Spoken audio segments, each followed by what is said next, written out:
Boa noite a todos. Sejam bem-vindos.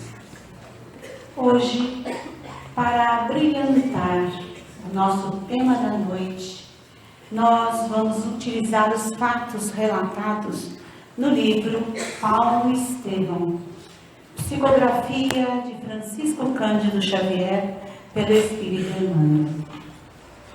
E para falar de Paulo, muito conhecido em outras religiões como São Paulo, que também está a sua vida, a sua caminhada e dos discípulos relatado em Atos dos Apóstolos. Paulo, este nome só passou a ser utilizado por esse discípulo de Jesus após a sua conversão na casa do caminho. Antes, chamava-se Saulo.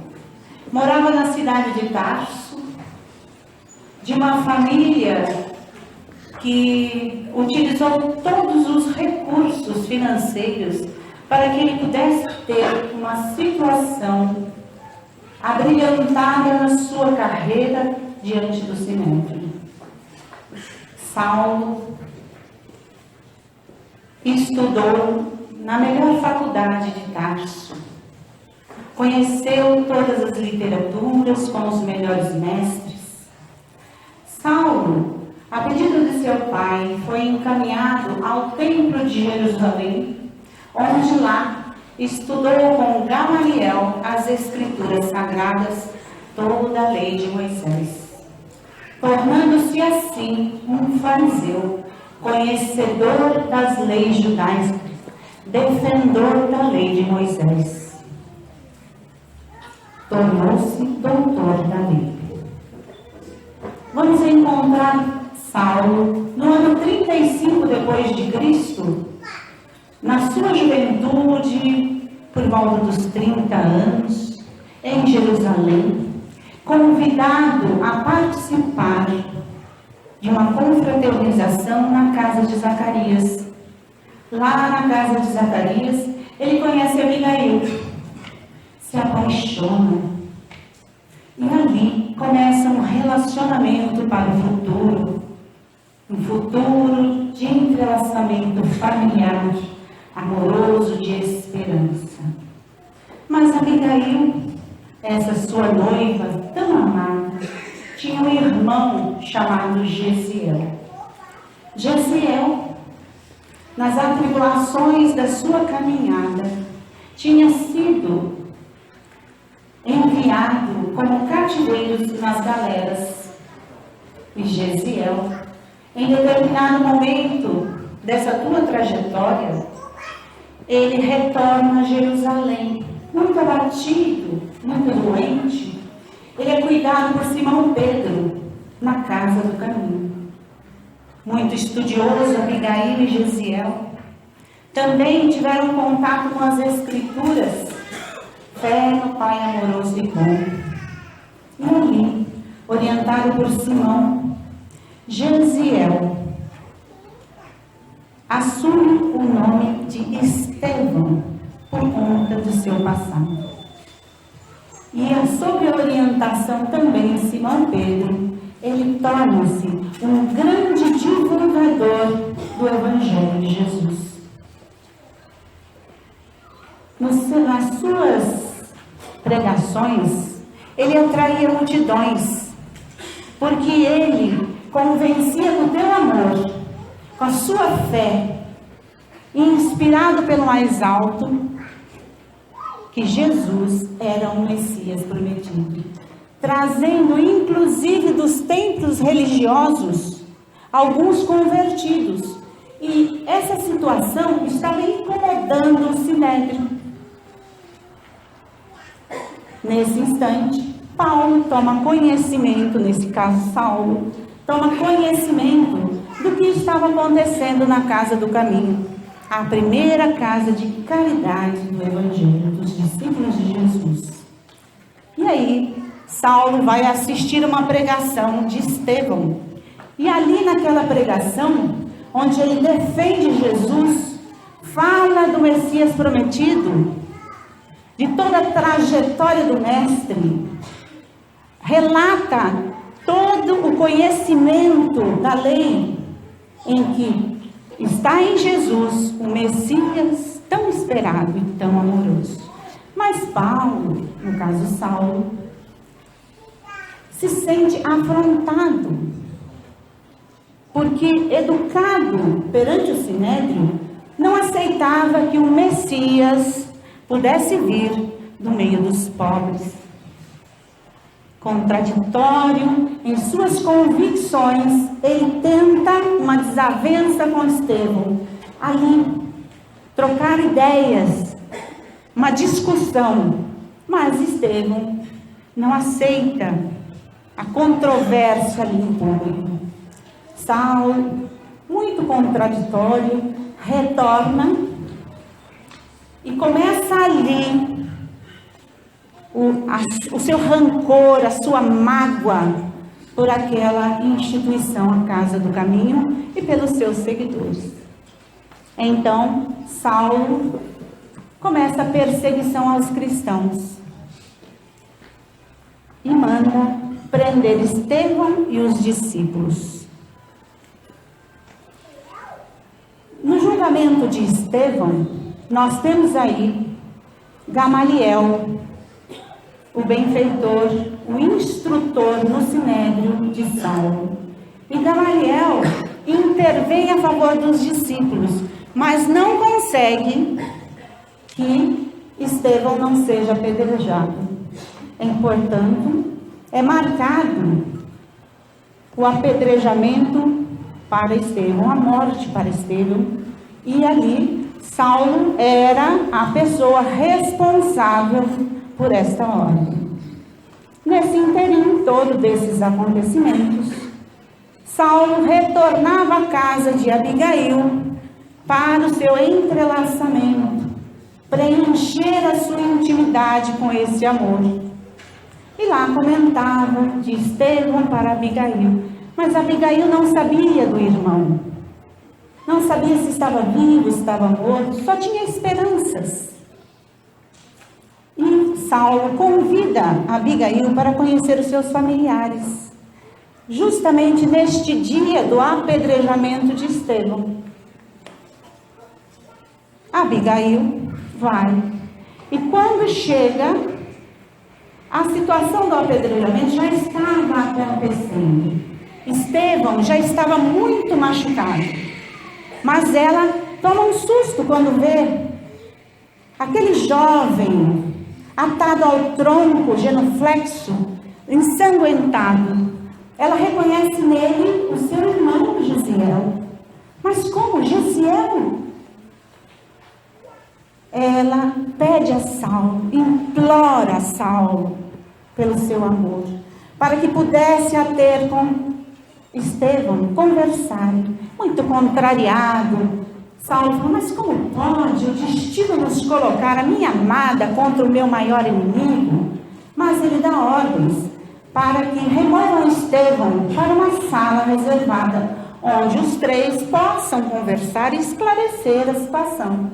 E realmente, aquele que estava sendo apedrejado era Gesiel, que agora utilizava o nome de Estevão. E ali, Estevão ainda fala de Jesus, do seu amor, da sua tranquilidade. Ele olha para Saulo com extrema compaixão e o perdoa por tudo. Ele diz, eu conheço Jesus, ele ainda não. Quando o conhecer, também se transformará. E Estevão desencarna. Nessa circunstância tão complicada para Saulo, Abigail e Estevão, Saulo trabalha em si sentimentos tão contraditórios. Como vou me casar com a irmã do meu maior inimigo, a quem eu decretei a morte? Como conviver com isso? Então ele rompe o noivado. Abigail não compreende, retorna para o seu lar, e ela também, naquela circunstância, do amor que tinha por Saulo, do futuro, do planejamento da família, do lar, da esposa, e o amor que tinha pelo irmão, da infância, dos primeiros passos, do acompanhamento, ela adoece. Nesse adoecimento, ela recebe a visita de Ananias, também convertido pelo Evangelho de Jesus. Ananias a converte, lhe mostra a clareza, a bondade, a misericórdia do Mestre, e ela se converte. Passado algum tempo, Saulo percebe que não conseguia viver sem o amor de Abigail, retorna à casa de Abigail, e aí eles conversam. E Abigail fala de quem? De Jesus, desse amor inigualável que ela sente. E falando de Jesus, ela também desencarna. Paulo se revolta ainda mais, ainda Saulo. E fala, mas quem é esse carpinteiro de Jerusalém que se opõe entre mim e a minha noiva? Entre mim e os meus projetos? Quem é esse Messias? E seu ódio, seu rancor, a sua mágoa toma extensões muito grandes. E a perseguição aos cristãos continua. Sabendo que Ananias havia convertido a sua amada, e sabendo que Ananias estava em Damasco, e lá também existiam muitos cristãos, ele pede autorização ao Sinédrio para ir até Damasco, para trazer e castigar esses cristãos. Muito em especial Ananias, que tinha interferido no seu projeto futuro. No caminho de Damasco, ele se cultiva no deserto, quase chegando às portas de Damasco. Desce sobre Paulo uma luz intensa. E essa luz o cega, ele cai do cavalo, genuflexa na areia quente, e naquela luz radiante e gloriosa, ele vê um homem se aproximar. E ele ouve uma voz: Saulo, Saulo, por que me persegues? E Saulo fala: quem sois vós, Senhor? E ele responde: eu sou Jesus. Aí Paulo relembra toda a trajetória da sua vida. As pregações de Estevão, o evangelho de Levi, tudo era verdade. As palavras da sua amada noiva, era tudo verdade. Realmente Jesus era o Messias. Nunca sentiu um amor igual. O seu interior se abrandava. O sentimento era estonteante, de felicidade, de amparo, de aconchego. Ele compreendeu toda a vida. E aí Jesus fala para ele: não recalcitres contra os aguilhões, dizendo: quantas vezes foste chamado? E ele relembrou nos ensinamentos por Gamaliel, foi chamado na casa do caminho, foi chamado nas pregações de Estevão, na defensoria de Estevão, foi chamado pelos lábios da sua amada e não compreendeu. Quanto equívoco na sua caminhada. Em soluços, genuflexo aos pés de Jesus, ele diz: Senhor, que queres que eu te faça?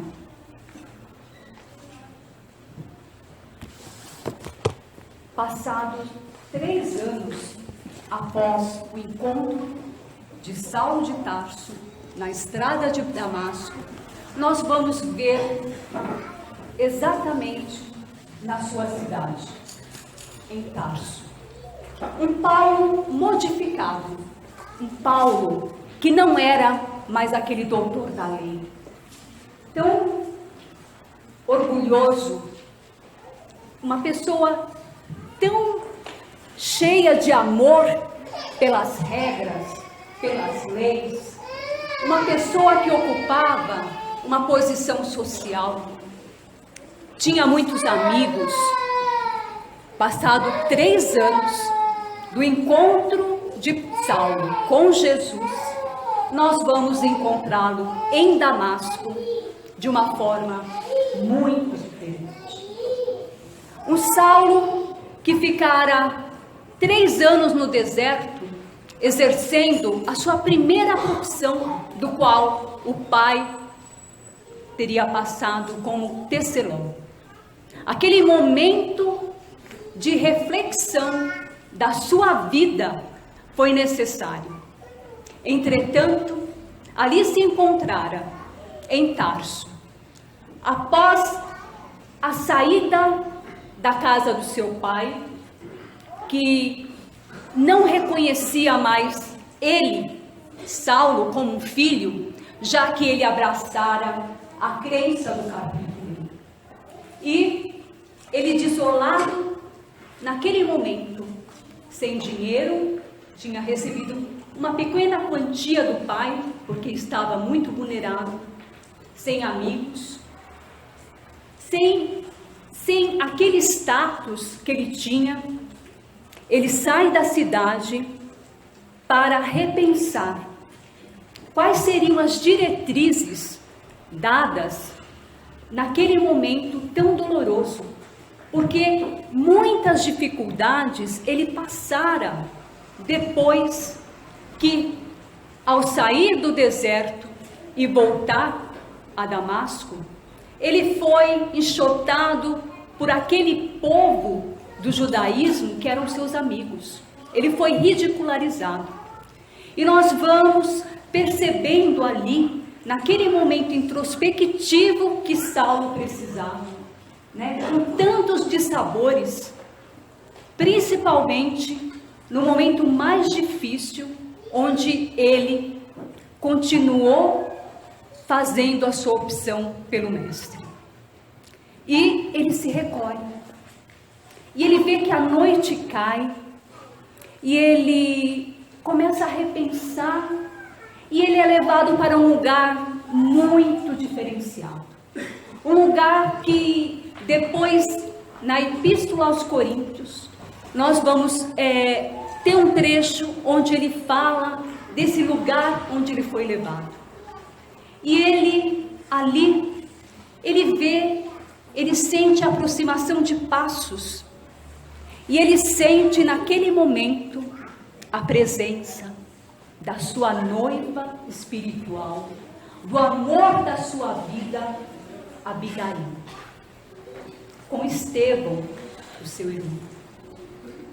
E naquele exato momento, ele sente o cumprimento do que Abigail disse antes de desencarnar: Saulo, aonde eu estiver, eu irei te auxiliar. Foi essa a promessa que Abigail fez para Saulo, que ela iria abandonar o corpo físico, mas da onde ela estivesse, ela iria estar com ele. E ele vê Abigail e Estevão numa visão magnânima de espíritos que estavam num outro patamar. E nesse momento, ele estabelece um diálogo impactante. E ele começa a discorrer para Abigail as dificuldades que ele trazia naquele momento perante a sociedade, né? Perante os costumes, a todas as dificuldades que ele tinha enfrentado a abraçar a boa nova do Evangelho. E Abigail, ela amorosamente, ela dá um roteiro de vida para Saulo, porque ninguém se transforma, e foi o que aconteceu quando nós adentramos nessa obra Paulo e Estevão. Ninguém se transforma do dia para a noite, porque ainda aquele Saulo a arrogância, a prepotência, né? Ainda a intimidade dele precisaria ser burilada no decorrer da sua trajetória encarnatória. E ele faz uma pergunta importante para Abigail, e nós vamos discorrer aqui, né, qual é a orientação, o roteiro que Abigail dá para Saulo, que é um roteiro que não só minimizou e fez com que ele se aproximasse do Cristo em espírito, mas esse roteiro é para todos nós que estamos aqui hoje. Nós viemos a essa casa hoje em busca de algo.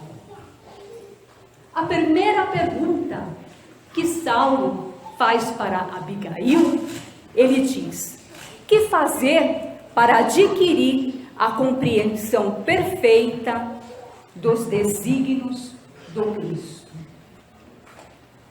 O que fazer para adquirir a compreensão perfeita dos desígnios do Cristo? E Abigail, com apenas uma palavra, ela diz: ama. Ama. O ama de Abigail tocou fundo o espírito imortal de Saulo de Tarso, porque ele viu, ele sentiu na pele o que era amor. Quando Estevão, ao desencarnar, olha para Saulo e não o julga, o compreende, abençoa a união de Saulo e de Abigail, mesmo ele sendo o algoz. E aquele olhar de Estevão entrou nas fibras mais íntimas, e quando ele recebe essa diretriz de Abigail, ama, reavivou no seu ser. E quando ele estava no leito de morte da sua noiva, e ele a vê como a coisa mais bela que Deus poderia ter proporcionado na sua vida, e apesar de tê-la abandonado naquela situação difícil, o irmão tinha acabado de ser martirizado, e ele, orgulhoso, ele abre mão do amor que ele tinha por Abigail e a deixa só. E quando ele vai resgatar esse amor, ele está no leito de morte, ela está no leito de morte, e ela não julga Paulo. O seu amor continua nas fibras mais íntimas do seu ser. E aí nós vamos ter a compreensão do que é o amor, esse amor que o Cristo exemplifica no cristianismo primitivo, onde nós encontramos logo no prefácio da obra Paulo Estevão, quando Emmanuel diz: não existe cooperação sem o amor, porque o amor é a força que move todo o universo. Paulo, Abigail e Estevão, espíritos irmanados que tinham compromisso no cristianismo redivivo, que tinham uma missão, e que esse amor ele transcende o túmulo. E nós vamos ver na obra que Jesus delega Estevão para que seja o mentor de Paulo de Tarso, quando ele se transforma em Paulo, a partir do momento, para acompanhá-lo por 30 anos enquanto esteve encarnado. Esse amor, essa diretriz que Abigail dá. Então, o amor é a força que movimenta todo o universo, os vínculos criados. Então, Jesus coloca ali, no primeiro testemunho do cristianismo redivivo, a vítima aos olhos humanos, o algoz, e Abigail. E nós vamos acompanhar, através dessa maravilhosa obra, o quanto o amor fez Paulo se transformar. O amor. Boa noite. Ninguém havia falado sobre a verdade do amor mais belo como falou Jesus. Para que o amor chegasse como voz direta e poderosa, capaz de transformar as fibras da alma de Saulo e Paulo de Tarso, foram necessários movimentos muito cruciais e determinantes para que a humanidade recebesse e estivesse apta a receber a mensagem do amor. Quando Cristo está no Sermão da Montanha, ele sente que é o momento propício. Há 1 ano, ele está separado daquele instante e do instante da sua morte. Ele sabe que na próxima primavera, ele não mais estará entre os discípulos. Ele olha os discípulos com os olhos ansiosos daqueles que buscam consolo às suas dores. Ele vê aqueles que caminham com ele para lá e para cá, na grande montanha por um ratim, na região da Galileia, de Cafarnaum, sedentos de uma verdade que possa trazer a eles o consolo infinito às suas dores. O Cristo então percebe que é o momento de deixar o seu grande testamento divino. Ele contempla os céus daquela tarde inesquecível, em que as naturezas davam risos de luz, em volta daquela áurea fantástica da natureza agreste da região da Galileia, sob o mar como palco de aureolada beleza. Ele contempla os céus de luz e fecha os olhos, e começa a entoar os grandes versos de consolação daqueles que são infelizes. Bem-aventurados os pobres de espírito, bem-aventurados os que choram, bem-aventurados os que têm fome e sede de justiça, bem-aventurados os mansos e pacíficos. Ele foi entoando as bem-aventuranças, e essas bem-aventuranças foram mexendo nas fibras dos corações de todos que estavam ali, porque todos se identificaram com a sua mensagem, porque muitos dali eram pobres de espírito, muitos dali eram sedentos de fome e sede de justiça, muitos dali eram também perseguidos por causa da justiça. O Cristo vai mais além das bem-aventuranças. A última delas é especial. Ele fala: bem-aventurados aqueles que forem perseguidos em nome da justiça, por falarem em meu nome. Ninguém estava falando ali até aquele momento em meu nome, mas personagens como Saulo, Paulo de Tarso, Abigail e Estevão falariam em nome dele e seriam aparentemente desventurados. Mas ele diz: vós sois bem-aventurados. Por que ele dizia isso? Na tradução da origem grega, bem-aventurados vem de uma palavra chamada mikairos. Mikairos é a junção de duas terminologias, que significa bom tempo de Deus que você aproveita nesse instante. Kairos, que já vem difundido à larga pela literatura atual, por causa do Padre Marcelo em sua publicação, muito importante para ser lida e refletida, diz que Kairos não é o tempo, como os gregos diziam, Cronos. É o tempo de Deus. É um tempo que ninguém tem condições de alcançar, delimitar, ou como Saulo, Paulo de Tarso queria fazer, fazer com que o tempo fosse dele. O tempo para casar, o tempo para se vingar, o tempo para ir a Ananias, o tempo para aprender, para excruciar. Mas o tempo não é nosso. A obra não é nossa. E é nesse sentido que Jesus diz no Sermão da Montanha, que vai ao encontro da mensagem do amor. Bem-aventurados, pois, todos vós que sofreis. Porque todos nós estamos aproveitando o sofrimento como um grande momento nosso. O sofrimento é um grande momento nosso, uma grande oportunidade nossa para aprendizado e vivência, para testemunho e para honrar a verdade. Porque maior verdade daquele que sofre é quando ele supera a dor e diz para todos os outros que eu já sofri tudo isso, mas com muito esforço eu superei. E é essa mensagem que Abigail tenta traduzir nas palavras codificadas do ama. A mensagem do amor, ela é inesgotável. Basta esta palavra para que tudo aconteça.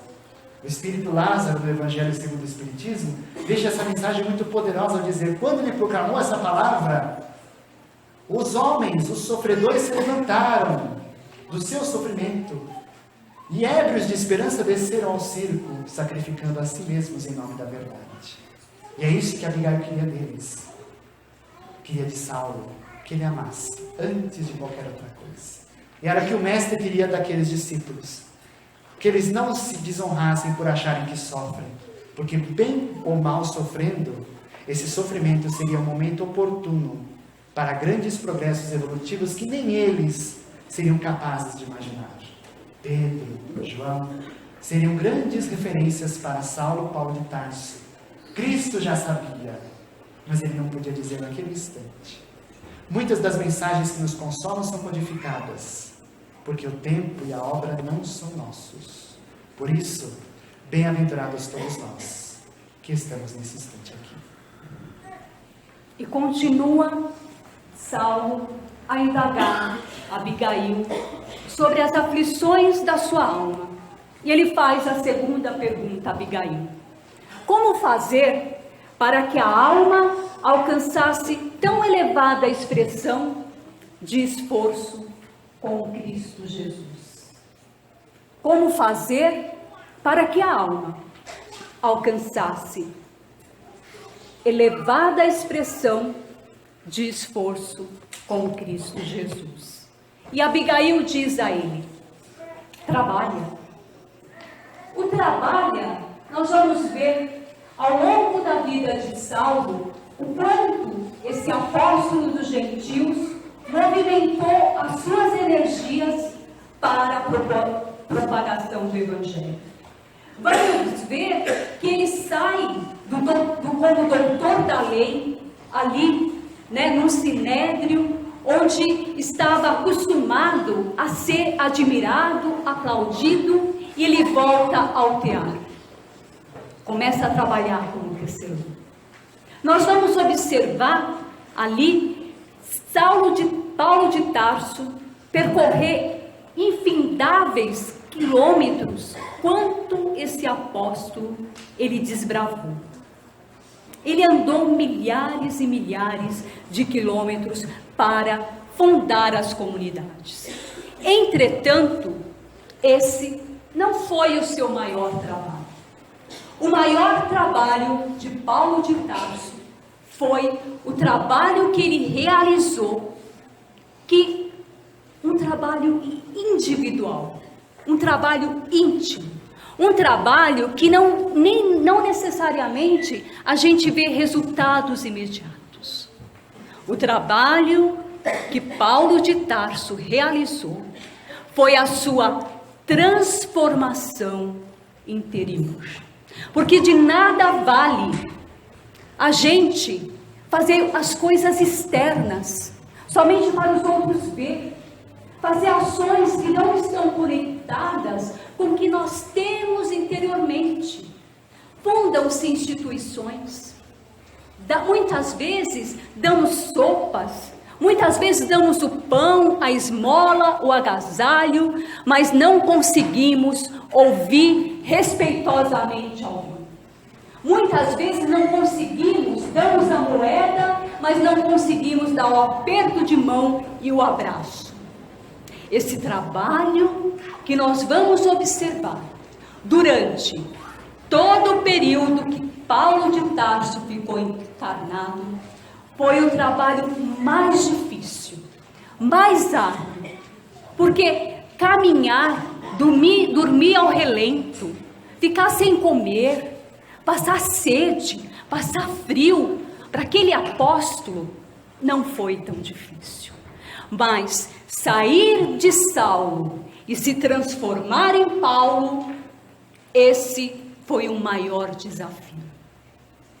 Ele percorreu-se muitos, mas muitos quilômetros, mergulhando no abismo da sua intimidade. Por isso Abigail diz: trabalho. E nesse momento tão especial, o Cristo, terminado as bem-aventuranças, ele encerra a primeira parte do Sermão da Montanha com as famosas lições: vós sois a luz do mundo, vós sois o sal da terra. dando àquela humanidade tão estropiada a ideia real de que eles são importantes para a obra dele. De que se ele sozinho fosse capaz, ele, num raio do seu pensamento, ele poderia fazer de todos nós imensamente felizes. Mas que méritos teria ele, com um trabalho tão fácil assim? É necessário que as pessoas viajem para dentro. E a humanidade precisava viajar novamente para dentro, revendo os seus valores. As conquistas que aquela humanidade que estava ali precisava rever. Então é nesse momento que ele começa a fazer uma revisita a algo muito sensível naquela humanidade, naquela circunstância. Ele começa a rever as leis mosaicas. Entoando a primeira frase magistral: eu não vim destruir a lei, mas dar cumprimento a ela. Isso era apenas um aviso direto aos próprios fariseus, que achavam que ele era um revolucionário. Ele era um revolucionário, sim, mas era, na verdade, um homem disposto a restaurar e a reformar a casa edificada tão sabiamente por Moisés, nas famosas tábuas da lei, para que elas realmente dessem o seu fiel cumprimento à humanidade que agora estava pronta para receber uma nova verdade, que era a verdade do amor. Então ele precisava trabalhar a humanidade para fazer esta grande viagem para dentro, essa grande jornada íntima. E aí ele começa a falar: ouvistes o que foi dito dos antigos, não matarás. Eu, porém, vos digo, ouvistes o que foi dito dos antigos, não cometerás adultério. E esse é muito fácil, porque ele fala: eu, porém, vos digo que até em pensamento, se tiveres a pensar em cobiça, em prol da mulher do próximo, tu has de cometer adultério. Era algo que era extremamente ofensivo nas mentes e nos corações vazios dos fariseus, dos escribas, dos doutores da lei, porque eles eram homens assim, vazios por dentro e aparentemente belos e exuberantes por fora.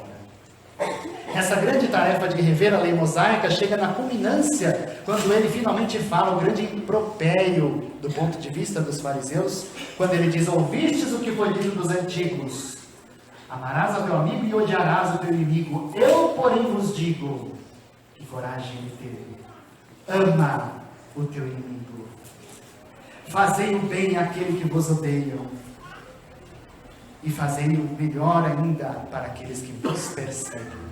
Quando ele falou isso, aquela plateia se alvoroçou. Os doutores da lei começaram a tentar linchá-lo, porque ele falava um grande absurdo que eles não admitiam do seu íntimo. A grande jornada para dentro, de rever, de restaurar, de reestruturar. E essa era a grande jornada que Paulo precisava fazer ali, o grande trabalho. E como nós estamos no dia a dia, restaurando a casa íntima, como estamos restaurando o nosso interior e revendo muitas coisas que nós não temos a coragem de adentrar, como ela mesma muito bem disse, o abismo do nosso íntimo, muitas vezes profundamente miserável. Revisemos o nosso íntimo e não tenhamos vergonha de entrar dentro dele, porque ao entrar nele, se encontrarmos um charco, iniciemos o grande drenar através do amor para que ele se transforme um dia num vasto e frondoso pomar. E continua Saulo a indagar a Abigail: que providências adotar contra o desânimo destruidor? Que providências adotar contra o desânimo destruidor? E Abigail diz a Saulo e a todos nós: espera. Mas não uma espera de sentar, cruzar os braços, dobrar os joelhos, fazer uma prece e ficar esperando. Mas uma espera de esperança, de esperançar. Porque todos sabemos que nós estamos aqui hoje gratos a esse Espírito magnânimo, que não teve medo de romper barreiras. Em cada local que ele passou para divulgar a Boa Nova, para fundar uma comunidade, muitas vezes Ele saiu de lá apedrejado. Ele saiu de lá enxotado das cidades. Muitas vezes ele foi preso. E ele não desistiu. E esse verbo esperar, que tanto às vezes a gente acredita, né? A esperança é algo que movimenta a nossa vontade em realizar. Ela é nutrida pela fé. E nós vamos observar Paulo de Tarso, num momento muito especial, porque ele acreditava, né? Ele que veio de uma formação intelectual muito grande, ele admirava muitos filósofos, e ele tinha muito interesse em ir para Atenas, porque lá era o berço dos grandes filósofos, e ele tinha uma vontade muito grande de fundar uma comunidade ali. Ele vai, já, né, muito fragilizado, andava muito, né, ali, quem olhava para Paulo acreditava até que era um mendigo, e ele chega ali, naquela cidade pomposa, com intelectuais, onde a gente vai observar seres humanos tão arrogantes, tão orgulhosos, e Paulo começa a falar do Evangelho de Jesus. Aquelas pessoas passam, vão julgando, mas que Messias é esse que não dá condições nem para esse mendigo que está falando? E começa a debochar de Paulo. Ele sente uma dor profunda naquele momento, mas hoje, onde está Atenas? Onde está aquelas colunas maravilhosas? Aquele povo tão orgulhoso, tão intelectualizado, muito intelecto, mas tão cheio de si, tão cheio do orgulho, tão cheio da prepotência. Naquele momento, aquele povo estava tão cheio de si que não tinha como receber a água imorredora do Evangelho. E Paulo não desanima, porque a obra não é nossa. Às vezes a gente vê uma situação momentaneamente desfavorável. Momentaneamente desfavorável. E a gente acha que aquela situação momentaneamente desfavorável vai nos paralisar. Nós não temos a visão do todo, o que estaria sendo articulado ali, porque passado mais de 2000 anos, nós vamos ver que o Evangelho permanece, mas aquela cultura, por povos orgulhosos, cheios de si, caiu, rompeu as colunas. Quem está no controle de tudo é Deus. Quem está no leme desse planeta é Jesus. E Abigail dá essa diretriz para nós, nesse momento que a sociedade brasileira, que o mundo está passando, quando nós abrimos noticiários e acreditamos que tudo está perdido. Nas situações aparentemente desfavoráveis, nós temos que movimentar perseverança. Temos que movimentar a esperança e a fé, dando o seu melhor. Porque Jesus, Ele é o dono da vinha. Nós somos cooperadores. Quando Jesus termina essa segunda parte, os discípulos começam a perguntar coisas para ele. E nesse momento, ele é entremeado de perguntas, e aí os discípulos perguntam para ele: qual a melhor maneira de orar? Qual a melhor maneira de entoar os cânticos da vida? Qual a melhor maneira de conversar com esse Deus que você fala com tanta bondade? com tanta familiaridade que é capaz de nos ouvir, de nos acalentar, de nos bem-aventurar. Como ouvir esses ditos da alma capazes de dar para nós diretrizes como Abigail dava muito sabiamente a Paulo, Saulo de Tarso?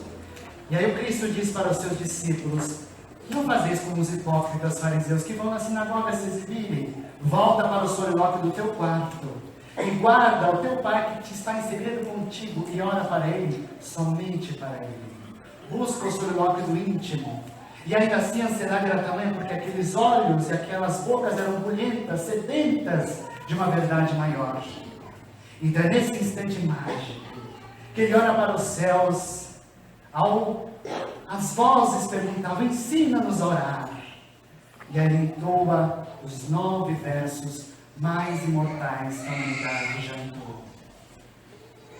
Primeiro, 3 grandes versos voltados na direção de nós para com Deus, para que Ele venha até nós. E é por isso que nós dissemos, como Ele mesmo falou: Pai nosso que estás nos céus, primeiro, santificado seja o teu nome, venha a nós o teu reino, seja feita a tua vontade, assim na terra como no céu. E aí depois 3 outros versos, agora ao contrário, do homem grato pela presença de Deus em nós, e nós buscando alcançá-lo. O pão nosso de cada dia dá-nos hoje. Perdoa as nossas dívidas, assim como perdoamos aqueles que nos devem. E não nos deixes cair em tentação, mas livra-nos de todos os males. Quando ele entoou esses cânticos, os povos ficaram estatelados, silenciosos, porque se consolaram dessas grandes verdades. Uma síntese jamais alcançada de grandes verdades que dizem todos os ditos da alma. A grande síntese do Pai Nosso estava lançada. E como diz Amélia Rodrigues num cântico fantástico: o homem sobe ao Pai no céu, o Pai desce ao homem na terra. Já não há mais uma separação. Há laços muito fortes estabelecidos agora entre a humanidade e Deus. Esse laço, essa grande verdade jamais lançada, vai permanecer eterna para todos nós.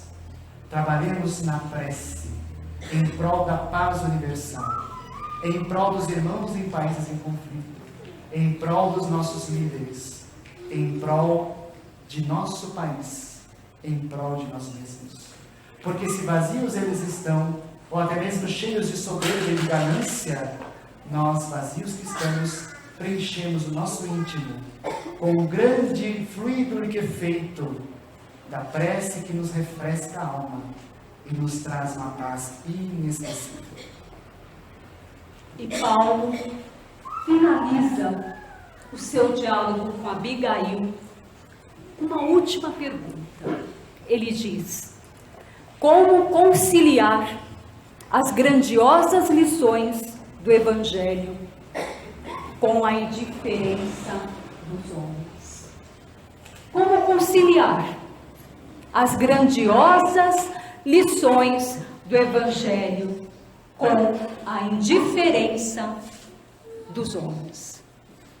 E Abigail diz a todos nós: perdoa. Nesse momento, Saulo traz na sua intimidade a memória de momentos que ele viveu. Ele vê ali o Estevão e a própria Abigail a olhar amorosamente para ele, depois de um ter levado à morte e de o outro ter abandonado.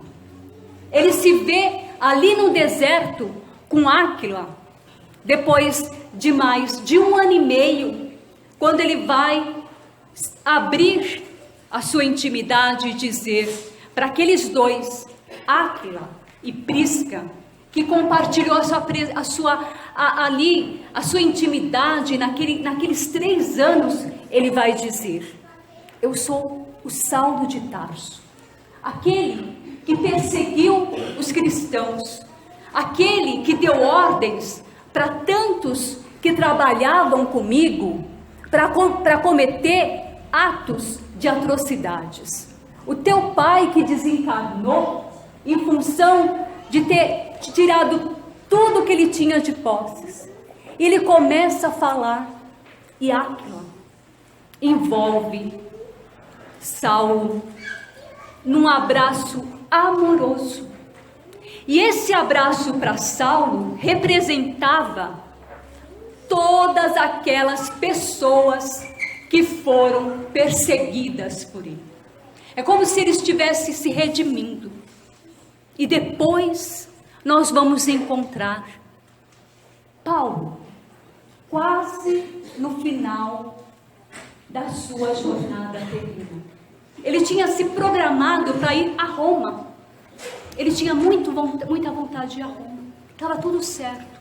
E ele recebe uma carta da Casa do Caminho de Tiago menor, filho de Alfeu, pedindo para que ele voltasse urgentemente a Jerusalém, porque tinha começado a perseguição novamente aos cristãos. Que a Casa do Caminho estava passando dificuldades. Simão Pedro teve que sair de lá. Tiago estava fragilizado e pedia a Paulo que retornasse. Ele, que tinha diferenças com Tiago, desde o começo, eles eram aqueles espíritos que não tinham sintonia. Tiveram grandes embates quando a gente adentra a obra. E ele pensa, mas quem que é ele para vir me pedir que eu saia do meu planejamento e volte a Jerusalém? Esse Paulo, que já estava no processo de mudança, esse Paulo, que já estava muito evangelizado, ainda trazia dentro de si a incompreensão e o desafeto da alma. E o que ele faz? Ele pega o pergaminho, as anotações de Levi, e ele abre ao ocaso. O que sai? Naquele momento, reconcilia-te com teu semelhante, enquanto estás a caminho com ele. E ele, imediatamente, ele vai ao encontro de Tiago em Jerusalém. E quando ele chega até Jerusalém, o que ele vê? Ele não vê mais aquele Tiago, no momento da juventude, tão autoritário, porque Tiago, ele era muito afeito às práticas farisaicas. Ele vê um Tiago aquebrantado, com cabelos grisalhos, sofridos pelo tempo, e o seu olhar se renova. Porque quando nós temos desafetos, nós batemos a fotografia daquele momento e a gente carrega aquela fotografia, aquele momento, durante anos. E a gente esquece de saber que nós mudamos e o outro também. Naquele momento grandioso, aqueles dois apóstolos do Cristo se reconciliam. E nós voltamos ao roteiro de Abigail.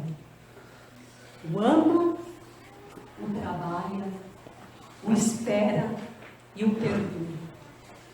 O perdoa está no final, porque é o ato mais difícil do ser humano em se desprender.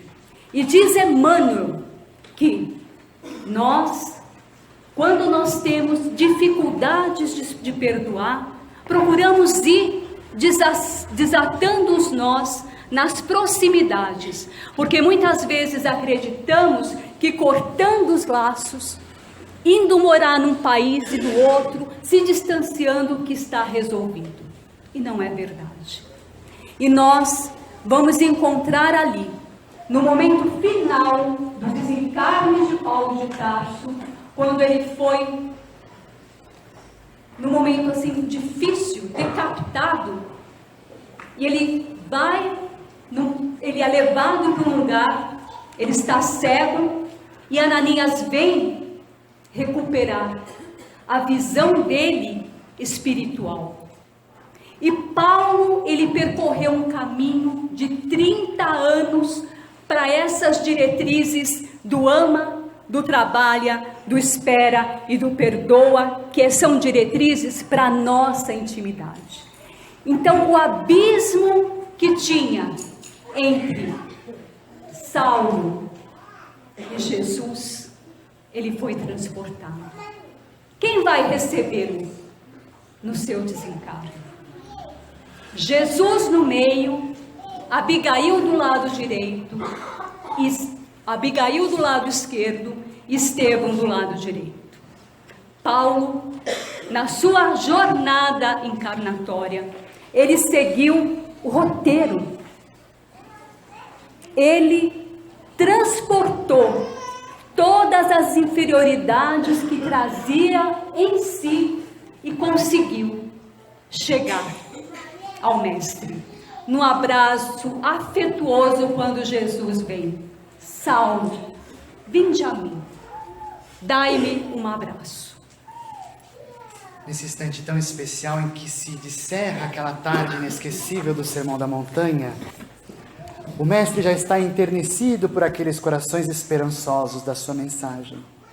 Eles já haviam aprendido como se enternecerem com a mensagem do amor, já haviam aprendido que ele não era um revolucionário a destruir o que eles haviam construído com tanto esforço das leis mosaicas, mas trazer uma nova mensagem, que é a mensagem do amor. E ao final, com muito acerto, ele traz orientações gerais.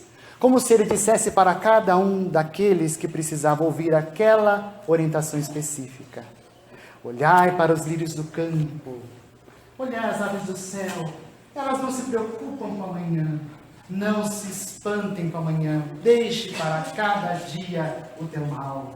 Não os lanceis pérolas aos porcos, porque o que há eles de fazer com elas? Lancei pérolas aos locais mais adequados.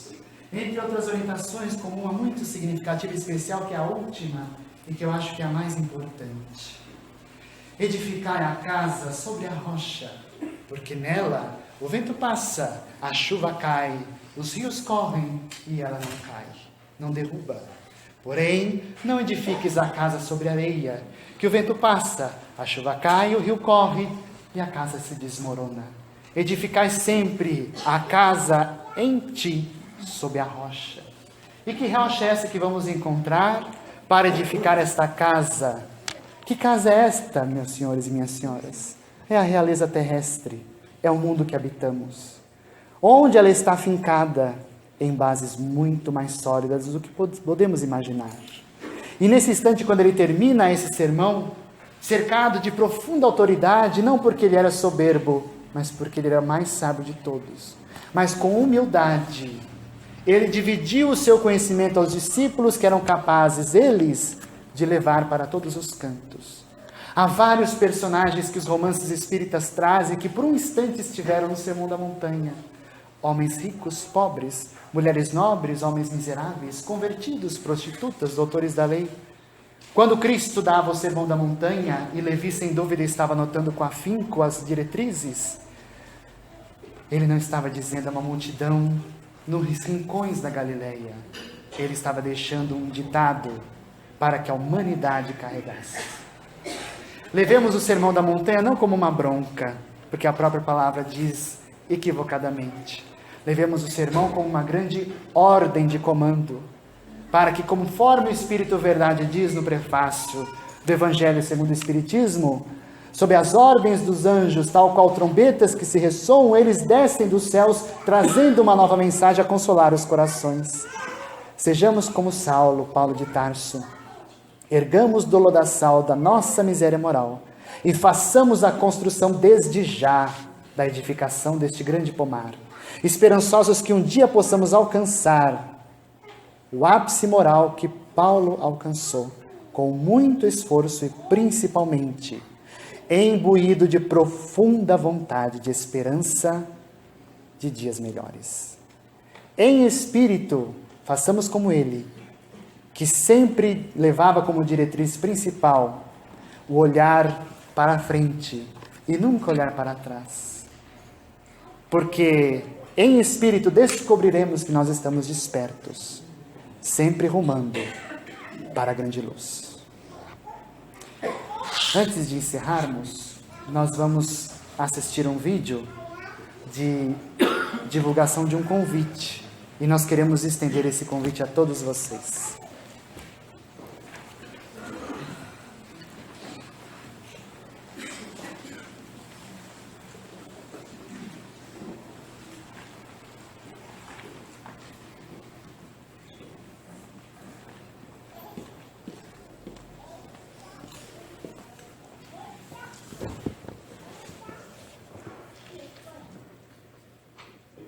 Olá, amigos. Recebemos aqui da nossa companheira Cleia Lessen a notícia de que no mês de maio de 2017, no extremo leste do estado de São Paulo, vai ocorrer o primeiro mês espírita, com uma série de eventos, pessoas locais. Embora a gente não esteja presente nesse evento, estamos aqui divulgando porque ele tem uma característica muito importante. Reúne todas as casas da região e vai tratar de um tema importantíssimo para todos nós, nesse momento de transição, de pessimismo, de notícias estarrecedoras. O tema do primeiro mês espírita do extremo leste de São Paulo será esperança. Isso nos lembrou um texto de Emmanuel que diz assim: muitas vezes perguntamos por que teremos sido convocados à obra do Evangelho se por enquanto somos portadores de numerosas fraquezas e moléstias morais. Contudo, vale considerar que assim sucede justamente por isso. Porquanto Jesus declarou francamente não ter vindo à Terra para reabilitar os sãos. Críticos do mundo indagarão igualmente: que diferença fazem para nós as teorias de cura espiritual e as diligências pela sublimação íntima, se estamos estropiados da alma, tanto agora quanto ontem? Podemos, no entanto, responder, esperançosos e otimistas, que há muita diferença, de vez que no passado éramos doentes insensatos, agravando inconscientemente os nossos males, enquanto que hoje, conhecemos as nossas enfermidades, tratando-as com atenção e empenhando-nos incessantemente em fugir delas. Jesus é o nosso caminho permanente para o divino amor. Junto dele seguem, esperançosos, todos os espíritos de boa vontade, aderentes sinceros ao roteiro santificador. Espero que você tenha compreendido porque o tema é esperança. Um abraço e um evento maravilhoso nesse mês de maio de 2017. Mais dados você encontra aí na tela. Um abraço a todos. Diante da oportunidade que o cenário nos apresenta de esperança, em todos os aspectos que vocês possam imaginar, 9 casas espíritas com muito afinco e com sentimento de união, a mesma união que foi propugnada há mais de 100 anos por Bezerra de Menezes no movimento espírita, elas se reuniram para proporcionar no mês de maio preciosas reflexões em torno da esperança. Daí nasceu o Esperançar 2017. O Esperançar 2017 tem vários eventos ocorrendo nessas 9 casas irmãs, porque elas estarão irmanadas nesse sentimento durante o mês de maio. E nesse mês de maio, nós realizaremos na casa anfitriã, que é a Fraternidade Cristo Redentor, encontros semanais todos os sábados de maio. Portanto, nos dias 6, 13, 20 e 27 de maio, a partir das 14 horas, no lado lateral da Casa do Cristo, que é aquele lado mais espaçoso, nós estaremos realizando várias atividades. E nós ternamente convidamos a todos os frequentadores da casa, se quiserem participar, fiquem à vontade. Nossa casa estará de braços abertos para recebê-los e proporcionar a todos preciosas reflexões em torno da esperança. Ali disse que as inscrições e participação são gratuitas. Onde fazer? Caso vocês queiram participar, no sábado pela manhã, é preferencial que chegue meia hora antes, para que vocês na entrada façam a inscrição para a participação do evento. E se vocês não puderem comparecer, também não tem problema.